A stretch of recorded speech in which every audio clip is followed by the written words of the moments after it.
Hello and welcome to You Sew You. My name's Zoe and this is my channel about all of the crafty bits and pieces I get up to. I knit, I crochet, I sew, I dabble in weaving, I dabble in all sorts of other bits and pieces, including lace making. So grab a brew, grab a project, put your feet up and let's get started.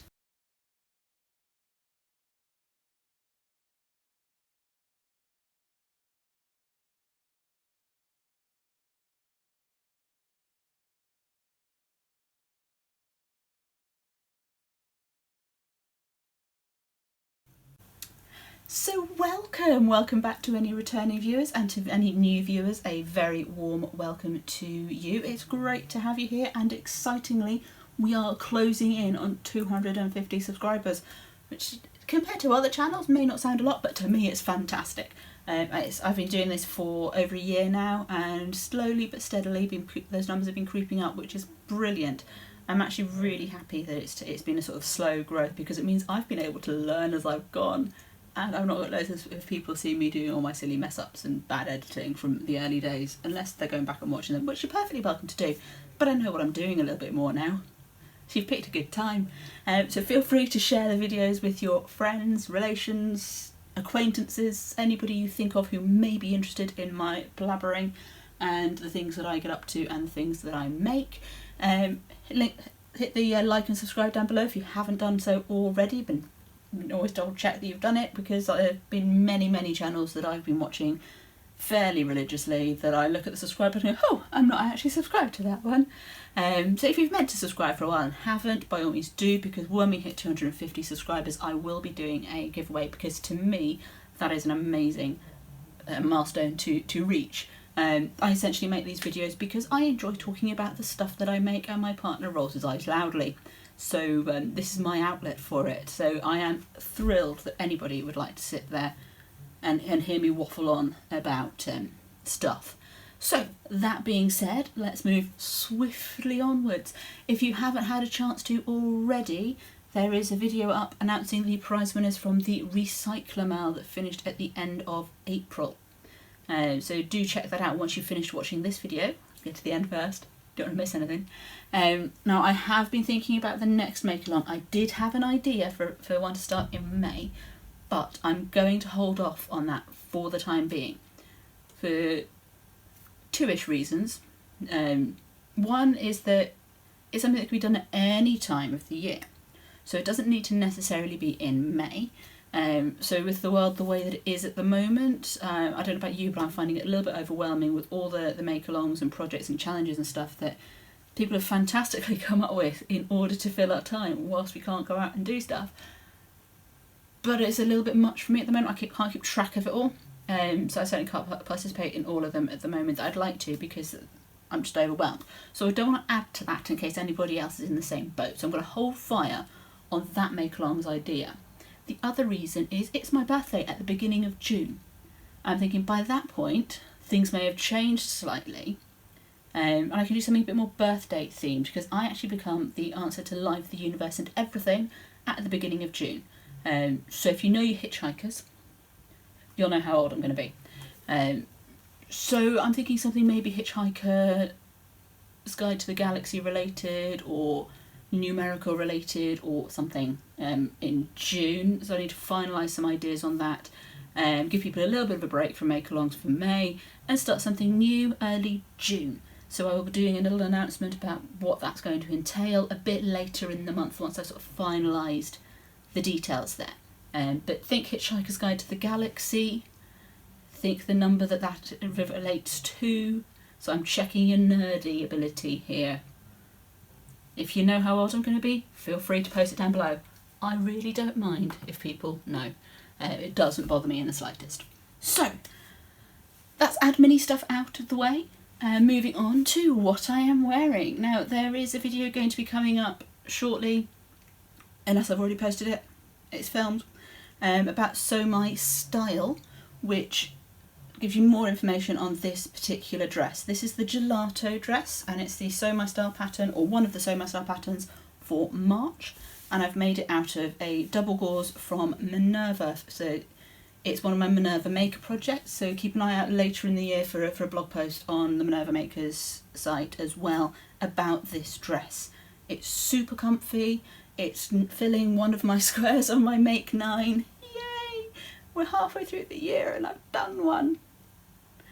We'll see how many I get done by the end of the year. I've never done Make 9 before, so we'll see. Oh, and yeah, I've cut my hair as well, in case you hadn't noticed. Range is back. It is also a bit shorter, so it's less tatty at the end. And don't worry, I did not go to the hairdressers. I have not been to the hairdressers in at least 3 years, possibly 4. There have been many times where I haven't gone to the hairdressers for years and years and years, and I've cut my hair exclusively myself. So it's not something that is new to me. I haven't cut it at all in about 3-4 years, to be fair. So it was overdue. But I do have proper scissors. I do have experience of cutting my own hair. Nobody was put at any social distancing risk to do my hair. It was me in the bathroom. So, that being said, that's what I'm wearing. That's the hairdo. Let's have a look at the things that I have finished making since I last did a roundup, which would have been in early March. So, there should, you would think, be quite a few projects. I mean, late March, we stopped being able to go out and socialise. So you'd think I would have had more time, not being able to go out for my course or my new job that I started the day before lockdown. So yeah, you'd think there'd be loads. There's not actually as much a show as you would think, for a couple of reasons. One is that in March and April, May, we move into sock madness season. So I basically knit socks. Almost exclusively at the minute, but not entirely, partly because I had an accident on my bike a few years ago. I came off, landed on my head and my wrist, and my wrist still gives me a bit of trouble from time to time, so when you're speed knitting, it gets aggravated sometimes, so I kind of ease off on some of the other projects when my wrist is playing up so that I can focus on the socks. When it isn't playing up, then I just knit away, and it's fine. It's not like I don't have other projects to work on. So sock madness, obviously, dents the amount of stuff that I'm going to be showing, and also in the UK we have a National Health Service, or the National Health Service, which is publicly funded by our national insurance payments and by the tax, but they weren't fully prepared for the pandemic, as many healthcare services around the world weren't. The government wasn't funding them as fully as they could have been, so that meant that they have had struggles getting PPE and all this kind of thing, and some wards have had to change the way that they work and the way that they dress, as have GP surgeries and all that sort of stuff. Now, I cannot produce PPE, I'm not a chance. There's no way I would be able to produce stuff to the standard that would be required. However, what I can do is help ease off the pressure for companies that can produce PPE by producing scrubs. So I signed up with an organisation that was set up by a nurse in the UK called For the Love of Scrubs over on Facebook. And so I've been sewing some scrubs. I've not done as many as some people. Some people are turning out kind of 10 at a time. I'm on a domestic sewing machine that's sitting in the corner of my bedroom, so I can only sew on it at certain times anyway, when the room is free, plus I have to get hold of fabric and delivery issues and what have you, slow me down a bit, but I have done some. So one of my local health centres is an enhanced GP surgery kind of place, so they do scans as well as being a GP practice. So they are going to be getting some scrubs, or they may well have already received the scrubs that I've made, and whenever there are other local practices that need some more scrubs throughout the crisis, I'll be able to produce them. I've got some fabric washed and ready to go, but I am only going to be cutting them out and sewing them up as and when I know they're needed in my local area, because I don't drive, so I can't deliver them to a pickup point further away. There is one that's like a 10-minute walk from my house, so I drop it off there. So yeah, I'm not going to show you scrubs that I've made because I've already given them away. But I'm using a Sew Me Something pattern, which is a free pattern if you download it digitally, and they were printing it for £3. I don't know if they still are, but they were. And they did a video going through the process of making the pattern as well. So not only am I able to help the NHS out in that way, Now, don't get me wrong, the NHS is not a charity, and it is a charitable effort that we are doing, but the NHS is a publicly funded organisation. We're simply picking up the slack where things haven't been funded as fully as they needed to be in order to be ready for the current crisis. So not only that, but because I'm sewing the same pattern over and over again, which is not something I commonly do, it is pushing up my skills in those garments. Like my top stitching is improving, my patch pockets are improving, my neck facings are getting better. I hate neck facings, I really struggle with neck facings, but they're getting better. My V's in the front of the scrubs are getting better. So yes, I'm helping out the NHS, but I'm also helping out me. I'm getting something out of it too, which I think is quite often the way with charitable efforts. You don't always think about what you're going to benefit from them. You think about the need and how to fill that need. So that's that. Excuse me. So yes, there may well be some more scrubs coming up in the future, but they're scrubs, that's what they look like. These aren't a pair I've made. Mine aren't that good. They're getting there, they are getting there. So yeah, so there's that. But that's why I haven't got as many projects as you maybe would have thought for 2 months worth of stuff and time. So, finished objects that I actually have to show you. Obviously there's this dress, but we've talked about that already. There is also another Sew My Style project, the Nova Raglan, which I'll put a photo up here of, but again that is talked about in more detail over in the Sew My Style video that you can go and watch at your leisure. But I would highly recommend that pattern. Super quick, super wearable, and loads of variations. So, as I've talked about socks, let's start with socks. I think I've already shown you the warm-up pattern socks for Sock Madness, which were the Wohin ones, but just in case I haven't, they are up here, and they are in Happy Feet yarn from Hobby. And the lighter green is West Yorkshire Spinners, stuff like that. So the next pair of socks, the first competitive round of socks, but these delightful numbers. These are the Diamond Duality socks, and again I've worked these in Hobby Happy Feet. Most of my Sock Madness socks are in at least part Happy Feet from Hobby, which is a Danish, very affordable yarn company. They also have loads of accessories on their website as well, and under normal circumstances their delivery was quite quick.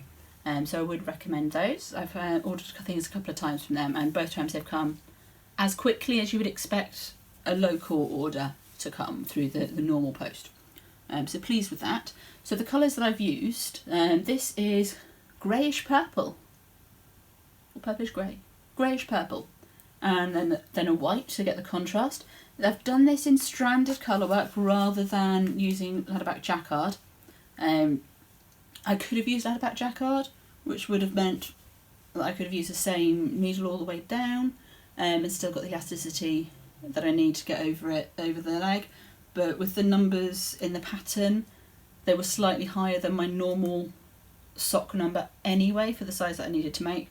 So I thought I'll just try it stranded and see how we get on.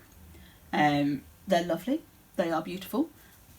If you look really carefully, you'll see that on this one at the top of the gusset, I've got a point from the colourwork pattern.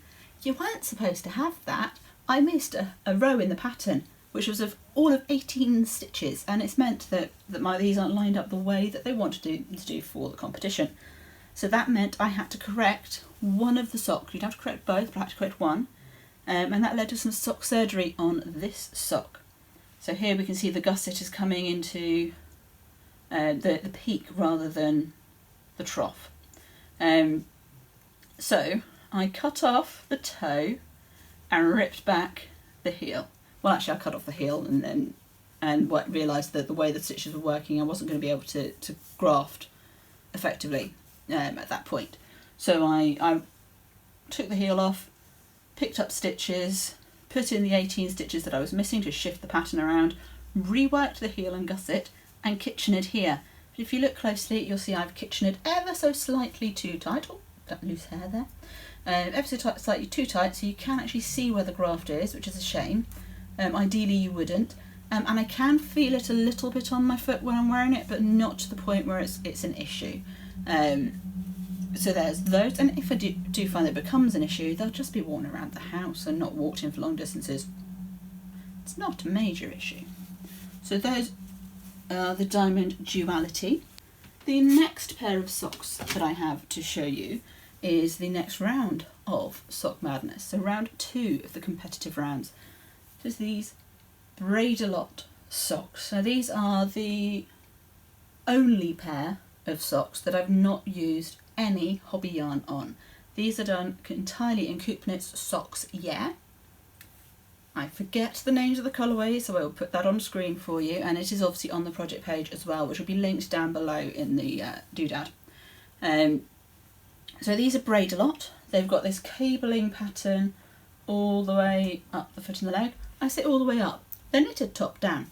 It's probably because I tend to add a preference in its socks bottom up. If I put them that way around as well, you'll be able to see the braids a bit better. So we've got these Latvian braids and a colourwork braid. This colourwork braid I did in Ladderback Jacquard, so that I didn't need to change the needle sizes because speed, competitive sock knitting. And this yarn is so soft. I bought this yarn for last year's Sock Madness, but didn't actually get around to using it. I kind of wish I had. It is so comfy to wear. These fit beautifully and I like them a lot. So that's the Braids A Lot pattern.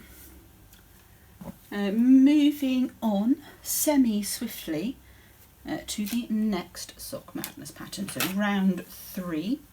We are moving back to Hobby's Happy Feet yarn, and we are actually going to be moving back to yarns that you've seen before, because I used leftovers from Wohin, the qualification socks, and also from the round 1 socks, the Diamond Duality socks, to work these ones up.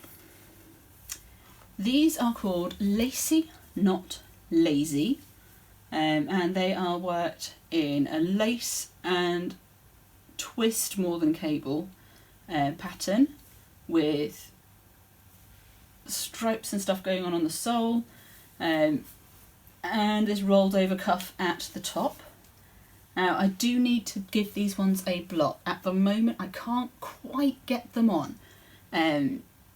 It's just getting the sock over the heel. There's not quite enough space at the moment here for me. So before I even think about sock surgerying them, I'm going to see what they do when they get blocked. I'm thinking I might be able to put a little wedge in here, maybe another few rows of the heel flap to give me a bit more space there, if they don't fit once they're blocked out. The toes are done in a slip stitch pattern, the heel flap is done in a slip stitch pattern. I'm sure they'll be comfy cosy once I can actually get them over my heels.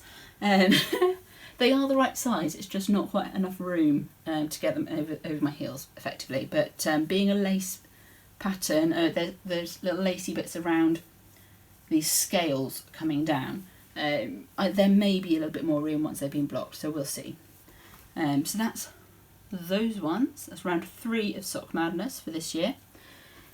And my final pair of socks, I should get them onto a pair of blockers for you, will actually be my last competitive round of Sock Madness this year, because I didn't quite get them done before the places on my team were filled.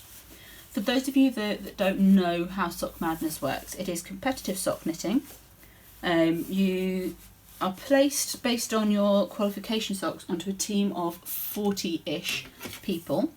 There's usually like 26 teams, so team A being the team that finished the qualification socks at the most leisurely pace, and team Z being the ones who finished the qualification socks at super speed.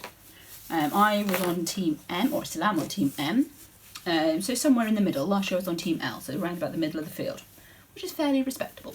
Then each round you knit your socks as quickly as you can, and if you are fast enough, if you are the first X number of people in your team to complete the socks, you move on to the next round competitively. So this round was 20 people down to 10 people. So I didn't quite make it, and I do mean quite. I was working on my last toe when the slot filled, so I was very, very nearly there. So we're going back to Hobby's Happy Feet with this pattern. This is called Adamant Hearts. I've got quite busy yarn for my background colour there. If you look closely on the cuff, you can see hearts running around the cuff. They run in different directions on each sock, and then the rest of the sock is worked the same. And there's also hearts running down the leg, creating that diamond pattern in the middle. It's shaped by the hearts. And then this funky sole, my hair's getting everywhere, funky sole pattern. If I just take this one off the blocker for a moment so I can flatten out the foot. On the toe, on the top of the toe, there is a heart, and on the bottom of the foot are all these diamonds. So it's an all-over colourwork sock pattern, and they are quite possibly the happiest socks I have ever knitted. The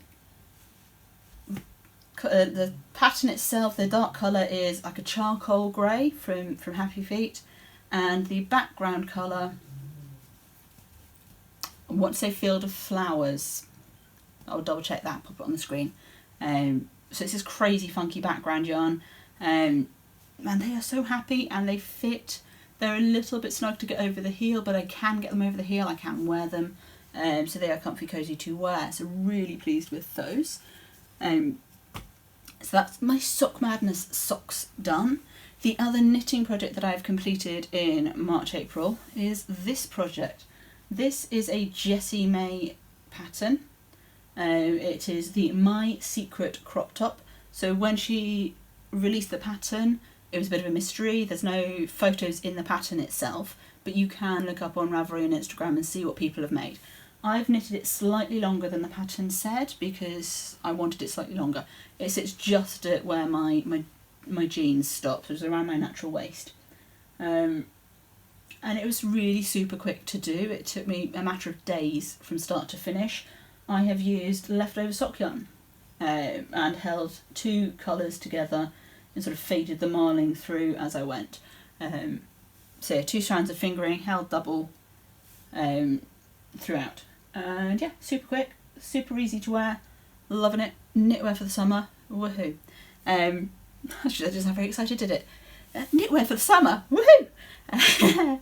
Yeah, so there's that. There is the option of doing straight straps or ones that cross over at the back.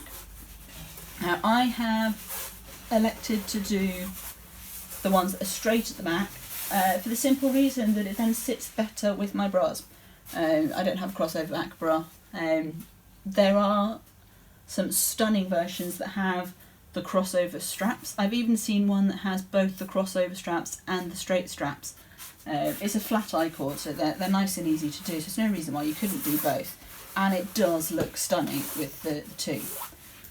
Happy accident with this, as I was knitting it up, and I ran out of the dark blue, but I still had the mauve going. And I switched to a white and blue variegated speckly kind of yarn. But this line, this quite firm line, sits just below my bust. So it actually sits at a really good point on the body, just out of sheer luck. So yeah, so really pleased with that. I've worn it quite a bit, sometimes by itself, sometimes with an open shirt over the top. Yeah, really pleased. I can see myself knitting more of Jessie May's patterns because they are wearable for the most part. I'm not sure I'll be wearing her butt shorts much. They look really cool and I really wouldn't mind making them for the fun of making them, but I'm not sure I'd actually wear them, so I don't think I can justify the yarn at the moment. Although I could lengthen them and turn them into chub rub shorts. There's an idea. We'll see. So that is my finished objects for now. Oh no, it's not. It's not quite my finished objects. I've got 2 very little finished objects in a different craft that I haven't shown you before. Those of you that follow me on Instagram will have seen that I do have some bobbin lace bobbins and thread and what have you. Now, I am not a hugely experienced lace maker. I'm very much a beginner. I bought my bobbins years and years and years ago, had a bit of a go, and then for some reason just didn't pick them up for ages. I don't have a proper bobbin lace making pillow. I use a sheet of polystyrene that's been wrapped in fabric. But that's fine, because it works. It'd be nice to have something with a bit more weight to it, and a bit more surface area to it, so I can, for when I'm doing bigger pieces, but it's fine, it does the job. Most of my lace at the moment I'm using DMC Cotton Pearl, size 8, but you can use thinner and thicker, you just sort of adjust the pattern accordingly. I am thinking about doing a video on bobbin lace making and possibly one on needle lace making as well, which I'm also very much beginner on. So it'd be very much in the vein of the weaving videos that I've done in the past and the drop spindle videos that I've done in the past. These are relatively new crafts to me, so I'm sort of sharing what I learn as I go. So I have made a couple of bookmarks out of torsion lace, which is the style of lace that most people seem to start with bobbin lace. I'm not entirely sure what the difference is between all the different sorts of lace yet. One day I'll have the chance to sit down and actually read up on them all. But there's Hertfordshire lace, there's Bedfordshire lace, there's Buckinghamshire lace, plus then you've got lace from other countries as well.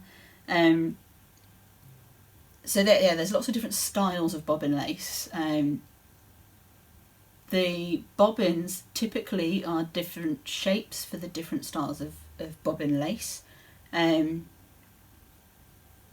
I don't know whether it's technique entirely. Some of them must be technique, because some of them are very different. When you look at them you can see they're different. But yeah, the shape of the bobbins is different as well. So yeah, more learning to be done on lace. But first of all I'm going to show you this bookmark. This is a torsion ground bookmark. So it's effectively netting. Put my hand behind it so you can see a little better there. And the thread I've used is quite variegated, so it changes as it goes through. But I've also used 2 different shades of brown. In fact, this isn't a variegated thread, tell a lie. It's just the 2 shades of brown. Of course, the change in colours there. As the bobbins are moving, it's creating this diamond shape down the middle. So you've got dark brown and like a coppery brown. The other bookmark is the one where I used the variegated thread. So this one I've used a green variegated and the light coppery brown thread, and this one is a torsion ground, but it has what they call spiders in there as well. So yeah, so they're fun to do and they're actually quite quick. Each of these I did in an evening, not the same evening, each one took about an evening. I do have some more lace on the pillow at the moment, so they call it a pillow, which is lovely. Mine's a square of polystyrene. It's not really a pillow, but they call them lace making pillows. So I have got some more lace on the go, and as I said, I am considering doing some what I am learning about bobbin lace and needle lace videos. So keep an eye out for those. And if it's something that you would be interested in finding out more about, having a go yourself, or do you already do lace making, let me know down below. I'm really interested to find out. So that's those. I've obviously shown you the project bags that I made for the recycling. I think I showed you those last time round. So let's move on to works in progress. So obviously I have got lots of whips in bags. Some of them are quite long-standing whips. Some of them are slower projects that I cross-stitch that's still ongoing, but I'm not going to show you everything. So for those of you that are new to my channel, I tend to show you what I've been actively working on at the time that I film, rather than all of my whips, because we'd be here for a month at least. Not long before lockdown kicked in, I started a new handbag knitting project, by which I mean a project to live in my handbag, to knit whilst I'm waiting for stuff, but obviously not been going out and doing stuff and waiting for stuff, so I've just been knitting on it when I've needed something fairly mindless. And I'm working with yarn that I bought a couple of years ago now, nearly 3 years ago now, when I did a test knit for Knitting Expat. I did test knit her Cumulus hat, and I knew that she was releasing a cowl to go with it, so I bought enough yarn to go on and knit the cowl as well. So the hat looks like this. It's in West Yorkshire Spinners Wensleydale Gems yarn, which I have a vague recollection of not being available or being hard to get or something, so I don't know if they still make it. And I've held the green in the hat with a dark mohair. So I bought enough of all of this yarn to do the cowl as well, and I have finally made some progress on the cowl. I am over halfway through, just over halfway through. I'm going to be repeating the blue and the grey, and then the ribbing, and then I'll be done. So yeah, really easy to memorise pattern, mindless knitting, so it's great for Netflix or Disney Plus or Apple TV or the Globe on YouTube, whatever you may be binge watching during your time inside. This is a good pattern for it. Obviously, even though adjustments are being made in some parts of the UK and in some countries, there's still not going to be as much going out and doing stuff as there used to be. So yeah, so this would be good. Those of you that are cinema knitters, I suspect this would be a good cinema knitting project because it is fairly easy to memorise, and once you know what you're doing and you've got the rhythm of it, you don't really need to look too much. So there's that, and that's nearly done. So now that I've not got the pressure on for knitting socks to time, that will be done very quickly.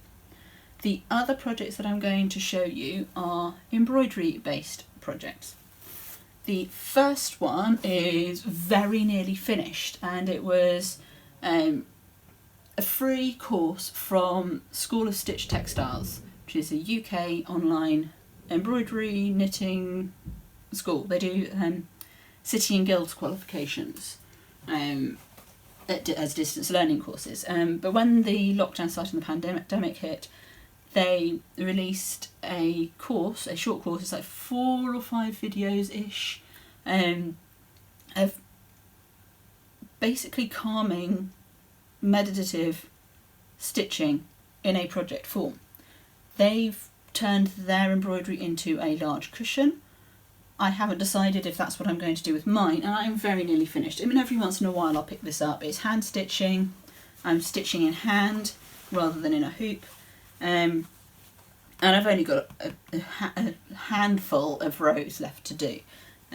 So it is this, and I've actually picked my colours really close to the fabric, so you may not be able to pick out all of the lines of hand stitching at the moment. So this is designed, as I say, as a cushion cover top. I've got quilting cotton on the top that's left over from some ragdolls I made for my twin nieces. So I've cut strips of those, frayed the edges of 2 as per the instructions, and selected colours of embroidery floss to go with it. I've, as I say, stuck quite closely to the palette of the fabric. For my ground fabric, I didn't have a plain fabric that would work, so I've actually got a bit of shirting on the back that's striped. And over here you can actually see my stitching better. So all this project entails is the fraying of the edges of the quilting cotton, the connecting the quilting cotton to the ground fabric, which I did on my sewing machine, and I also put some guidelines in for my hand stitching on the sewing machine as well, and then using running stitch to put rows of embroidery across. If I bring this a little bit closer to the camera, you might be able to see some of the stitching a bit more. So we've got the pale section gradiating into my gingham section with the running stitch over the top, and then gradiating again to the darker pink section. So I've got a few lines to do on this end, and then I need to decide what to do with this when I finish. I think it might make quite a cute wall hanging. It would also make it obviously a good cushion as per the original design. Yeah, lots of things I suppose I could do with that, but I just need to decide. So there's that. The other project that I am working on is also embroidery. Obviously my cross stitch is still on the go, but I'm not going to show you that now because it is such a slow project that you won't see much change from the last time that I showed it to you. So I'm going to wait till there's been a bit more progress before I do that. Okay, so this project that I got from Amazon, it's quite cheap, it's an embroidery project. I'm quite far through it now. I've just got a load of French knots to do in here, and I hate French knots, so I haven't quite sussed them out properly. So bit of procrastination going on with this one. You will notice that there is a bit of a smudge down here. This is where I was pressing the fabric before I put it in the hoop, and I put a bit of water on with a spray to get one of the stubborn creases out, at which point I discovered the ink that they've marked the fabric with is water soluble. So I haven't put more water on to get rid of that, because I wanted to make sure I've still got my lines whilst I'm stitching, and then I'll wash it later to get everything out. But the writing here was in Chinese, so I didn't know what it said. The instructions for the project are all in Chinese. So I've used a bit of Google Translate to work out some of the instructions, because whilst I have embroidered before, I only sort of dip in and out from time to time, so I need a refresher on the stitches when I use it. So we've got some fly stitch, we've got, they called this something rose in the pattern, but I think it's more of a spider or a wheel or something stitch. Everything came with the kit that I needed, all the needles, all the thread, and there is an abundance of thread, so I think I'm going to have quite a bit of floss left. And the hoop came as well. It's a plastic hoop, but it does the job. So yeah, so I'm really pleased with this. It's been quite quick to work up, but as I say, I'm putting off doing a ton of French knots in all the spaces. Well, at least I've got better at doing French knots by the time I finish. So there's that. So that's my final work in progress to show you. Plans moving forward: more lace making, more embroidery, get some more done on the cross stitch. Finally finish those designs that I've had on the go since last year that I really should have already finished and released already. I still have a plan for 10 to 12 patterns this year, but it is looking less and less likely that I'm going to meet that this year. That doesn't mean to say that those designs won't still come out, just some of them might be coming out next year instead of this, which is fine. I am very early days in my designing career, so if it's a slower start, that's not a big issue. So yeah, so there's that. I do want to warp up my loom and get some more inkles woven. My other loom, I've not been getting on quite so well with. It seems to have warped a little bit in the move, so I'm struggling to get tension on that in order to weave effectively, but it was cheap, so no great loss. So I definitely want to get better at my weaving, maybe dabble with my weaving tablets again. I kind of Heath Robinsoned a backstrap loom before to work on some tablet weaving, because I don't have a proper one with like the long sticks and stuff, although I'm sure they're not too hard to make, so I could just get some doweling and do a proper job if one. I literally just have a tape around my waist and tie it to a door. But yeah, I could get some sticks, I suppose, and fashion a more substantial backstrap loom at some point. So yeah, lace making, sewing, weaving, knitting, crochet, designing, all sorts on the go for the coming months. I am planning some videos on lace making, both bobbin and needle lace. I am planning some more spinning videos I didn't get around to doing last year, some more weaving, so all sorts of goodies coming up right here on this channel over the next few months, so keep your eyes open for those. Ding the bell if you want the notifications, and I will let you get on with your day. Hope you're staying safe, hope you're doing lots of crafting. Hopefully you're not baking as much as me, because I'm going to have to let out a lot of clothes if I carry on baking, which is fine, except for I make them to fit. So yeah, there may be some weird panels getting put in, or I may just have to buy more fabric. There's a thought. Buy more fabric, make bigger clothes, more baking, yay! I have also been a little bit into the gardening over the past few weeks as well, so I'll let you know how that goes when things start to actually have something to show. We've just got seedling leaves at the moment, but I've got a veg patch and everything. So yeah, so I will keep you up to date with all the crafts I get up to. You never know, I might do some baking videos at some point, like I did for Vlogmas, but that may be later in the year. And yeah, I might show you around my garden when there's more to show. I need to do some serious weeding at the moment. So yeah, so hope you're doing well, hope you're keeping safe, Like and subscribe down below if you haven't done already. Share with your friends. 250 subscriber giveaway coming up when we hit that magic number. So until next time, have a good one and I will see you soon. Bye bye for now.